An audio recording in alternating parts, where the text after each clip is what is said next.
ಯಾವುದೇ ರೀತಿಯಾಗಿ ಜವಾಬ್ದಾರಿಗಳಿಲ್ಲ ಅಂತಂದಾಗ ನಾವು ರೂಟೀನ್ಸ್ನ ನಡೆಸೋದಕ್ಕೂ ಮತ್ತು ವಿತ್ ಜವಾಬ್ದಾರಿಗಳನ್ನು ಹೊಂದ್ಕೊಂಡು ನಮ್ಮ ರೂಟೀನ್ಸ್ನ ನಮ್ಮ ಸೆಲ್ಫ್ ಕೇರ್ನ ನಡೆಸೋದಕ್ಕೂ ತುಂಬ ಡಿಫ್ರೆನ್ಸ್ ಇದೆ ಫ್ರೆಂಡ್ಸ್. ಎಕ್ಸ್ಪೆಕ್ಟೇಷನ್ಸ್ ಇರಬೇಕು ನಿಜ, ಬಟ್ ಅದರಂತೆ ನಡ್ಕೊಳ್ಳೋದಕ್ಕಾಗಿಲ್ಲ ಅಂತಂದಾಗ ಖಂಡಿತ ಬೇಜಾರಾಗಬಾರ್ದು.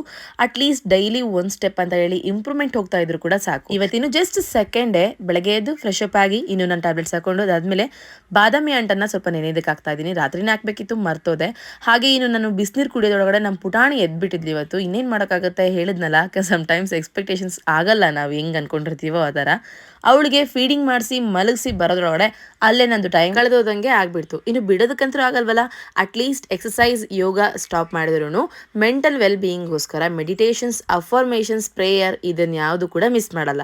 ಸೊ ಅದನ್ನೆಲ್ಲ ಮುಗಿಸ್ಕೊಂಡು ಎದ್ದೆ. ಅಷ್ಟರೊಳಗಡೆ ಜಯಂತ್ ನನಗೆ ಸ್ವಲ್ಪ ಶುಂಠಿ ಹಾಕಿ ಗಂಟ್ಲು ಕಿರಿಕಿರಿ ಅಂತ ಇದೆ ಅಂತೇಳಿ ಟೀ ಮಾಡಿಕೊಟ್ರು.